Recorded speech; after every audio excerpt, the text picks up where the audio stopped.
If you mess up with your 401k, you could lose hundreds of thousands of dollars by the time you retire. But if you use it right, you can retire years early and with way more money. In this video, I'm going to show you how to manage your 401k. We're going to keep things simple. Just choose that actually helps you. I'll answer the questions that most people are confused about. Like, when should you start contributing to your 401k? How much should you be putting in? What's the smartest way to invest the money inside your 401k? What should your 401k balance look like at age 30, 40, 50, and beyond? What do you do with your 401k if you leave your old job? And what are the biggest 401k mistakes that could ruin your retirement? This is your future we're talking about, so let's make it count. First, let's tackle the most important question. When should you actually start contributing to your 401k? Look, I'm gonna keep it real with you. You really know the answer. I know you know the answer. You should start as early as possible. But just in case you're thinking, I'll start later when I make more money. Let me show you something that might change your mind. If you're in your 30s or 40s right now, you already know how fast time flies. So for everyone in their 20s, please pay attention. If you're older, drop a comment to back me up on this. Help the younger generations understand. Starting early makes a huge difference. Let's look at the math. Let's say that you put $100 a month into your 401k. Nothing fancy, just $100 a month. We will assume a 7% average annual return, which is pretty standard over the long run. Now, here's what happens. If you start at age 25, by the time you are 65, you will have about $240k. If you wait and start at 35, that drops around $120k. Now, if you don't start until 45, that's only about $57k. Let me say that again. Starting 10 years earlier doubles your money. Starting 20 years earlier, you got 4 times more. That's the power of compounding interest. Time is a secret weapon. It's like planting a tree. The earlier you plant it, the more shade you get later in life. So even if it's just $100 a month, it's worth starting now because your future self will thank you. So the lesson is simple. Don't wait. Even small contributions now beat big ones later. Now that we have covered when to start, let's talk about the next big question. How much should you actually contribute to your 401k? Well, this is a big question, and here is a simple rule. At the very least, contribute enough to get your full employer match. Let me explain how this works. It is very common for your employer to offer a match. For example, if you put $100 in your 401k, your company, your employer, might put an extra $50. That's going to be a 50% match. You can think of this as a perk from your employer to keep you happy and encourage you to save. Some companies are even more generous. They might offer a 100% match. So if you put in $100, your company adds another $100. That's like doubling your money instantly, which is awesome. Other companies might be stingier and only offer 25%, or sometimes no match at all. Now, here's something really important. There is usually a limit on how much your company will match. It is often capped at 66% of your pay. Let me break it down with the numbers. Say you make $100k a year. 6% of that is going to be $6k. So your company will match your contributions up to $6k per year. If your match is 50%, that means if you put in $6k, your company will add 3K, a nice boost to your retirement saving. But if you put in more than 6K, the company won't match that extra amount. So the bottom line, contribute at least enough to get a full employer match. Because that's like getting an immediate 50% or more return on your investment. Now, if you're lucky enough to max out the company's match and still have some extra money to save, what should you do next? You have a few good options. Option 1, keep putting more into your 401k, especially if you have access to good investment options and low fees. There's nothing wrong about it. Option 2, consider opening a Roth IRA. It's a great way to get more flexibility in investment choices and enjoy tax advantages. Option 3, look into other tax advantaged accounts like an HSA or 529 plan, depending on your personal situation. The general guideline is to aim to save about 10 to 15% of your income for retirement, combining all accounts. Okay, now that we have covered how much to contribute, the next big question is, how should we invest your money inside your 401k? That's what we will talk about next. So when you open your 401k account, you will see a whole bunch of options like stocks, bonds, aggressive funds, conservative funds, growth funds, value funds, domestic, international. It's like a big buffet. So what do? Here's the typical advice you will hear from financial experts. Invest based on your age, your risk tolerance, and your financial goals. Well, I'm going to be honest with you. That's the typical advice. And honestly, it can be pretty confusing and sometimes even misleading. Let's break it down. First, what's the real financial objective of your 401k money? It's simple. To grow your money safely over time. Whether you're saving for retirement, a better future, or your kids' wedding. It all comes down to growing that nest egg safely. Now about risk tolerance, many say you should invest aggressively when you are young and become more conservative as you get older. But here's the thing. Your 401k money is your retirement money. It's not a playground for risky bets. Your risk tolerance should be low, no matter your age. You don't want to gamble your future. So, what should you do? Keep it simple. Diversify. Don't put all your eggs in one basket.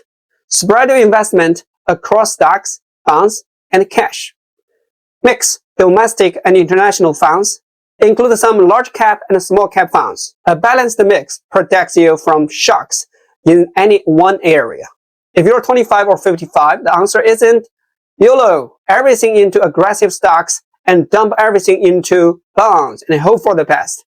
It's about spreading your money wisely and keeping costs low. One of the best ways to do that is to focus on low-cost index funds that track broad markets. These funds give you instant diversification and have fees that won't eat away your returns over time. Avoid high-fee funds and complicated investment gimmicks. So remember, keep it simple, diversify, and watch your fees. Now that you know how to invest your money, let's check if you are actually on track. How much should you have saved in your 401k at different ages? Let's dive into the benchmarks you should aim for. A lot of people contribute to their 401k, but they have no idea what their balance should look like at different stages of life. So I want to show you a simple benchmark. Nothing fancy, just a helpful guideline that most experts agree on. Here is what your 401k balance should look like based on your age, assuming you want to maintain your lifestyle after retirement.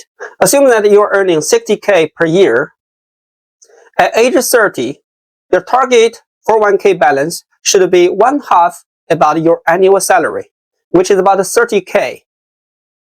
At age 40, you're expected to have twice of your annual salary, which is 120k in your 401k balance. At age 50, you should have 4 to 6 times of your annual salary, which is between 240K to 360K. At age 60, you should have about 6 to 8 times of your annual salary, which is about 360K to 480K. And at age 67, you should have 8 to 10 times of your annual salary, which is between 480K to 600K or more. Let me be very clear. These are guidelines, not rules. Everyone's situation is different. Maybe you had a late start. Maybe you took time off work. Maybe you're self-employed. That's okay. But what you don't want to do is ignore it. If you are way off track and you don't realize it until you're 60, then it's probably too late to fix. So I encourage you, check where you are right now. Are you ahead of the curve? A little behind? It's not about judgment, it's about awareness. If you're behind, start increasing your contributions now. If you're ahead, great job. Keep it up. And remember, it's never too late to take this seriously. Now let's talk about something that happens to just about everyone during their career. You change jobs. So what should you do with your old 401ks when that happens? Let's walk you through your options. Each year, millions of Americans leave their jobs. And guess what? They left behind their old retirement accounts. So if that's you, here are your 4 options. Option 1, you can just leave it where it is. Your money stays in your old employer's 401k plan. Nothing changes. It keeps growing, hopefully. But now you have got one more account to track. If you have switched jobs a few times, that can get messy fast. Option 2, roll it over to your new employer's 401k. This is clean and simple. Everything is in one place, and it's easier to manage your investment. If your new plan has good investment options and low fees, that's usually a solid move. Option 3, roll it to an IRA, an individual retirement account. This gives you more control over how your money is invested. You can choose from thousands of stocks, bonds, ETFs, and mutual funds, unlike most 401ks, which gives you maybe just 20 choices. Plus IRAs often have lower fees. Option 4, cash it out. Just don't. You will get hit with taxes and a 10% penalty if you're under 559 and a half. And more importantly, you are robbing your future self. Now, between options 1, 2, and 3, honestly, none of them is the best for everyone. The most important thing is pick the one that is easiest for you to manage. If you hate logging into 5 different accounts, consolidate. If you love having full control over your investment, roll them into an IRA. If you want everything in your workplace plan for simplicity, move to your new employer's 401k. Personally, I like to keep things streamlined. One login, one dashboard, one glance to know, right? But again, that's just me. The bottom line is consolidate if it helps you stay on top of your money. Because managing your retirement should be simple. Speaking of managing your money, let's talk about the most common 401k mistakes people make. Mistakes that could quietly cost you thousands of dollars over the years. Now let me walk you through the most common 401k mistakes. I really hope you don't fall into any of these, because they can set you back years, even decades. I'm saying this because I genuinely want you to succeed. So let's go through them one by one. Number 1, high fee mutual funds. When you're choosing your investment inside your 401ks, always look at the expense ratios. High fees might seem small, maybe 1% or 2%, but over 20 or 30 years, those fees can eat away hundreds of thousands of dollars from your retirement. That money should be staying with you, not going to the fund managers. If you're not sure what to pick, go for low-cost index funds or target date funds with reasonable fees. Keep more of your money. Don't donate it to Wall Street. Number 2, borrowing from your 401k. Yes, Most 401k plans let you borrow money from yourself. But just because you can doesn't mean you should. That money you pull out, it stops working for you. It's not compounding. It's not growing. And in the meantime, you're paying yourself back with after-tax dollars. It's a hidden setback. Number 3, early withdrawal. Taking money out of your 401k before age 59 and a half is basically saying goodbye to a big chunk of your saving. You get hit with a 10% penalty plus regular income taxes. So if you withdraw 10k, you may lose 3k to 4k right off the top.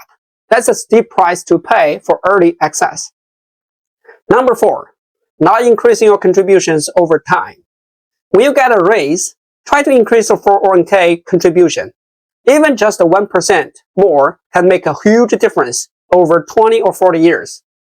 It's easy to stay at the same level, but your future self will thank you for leveling up your savings game.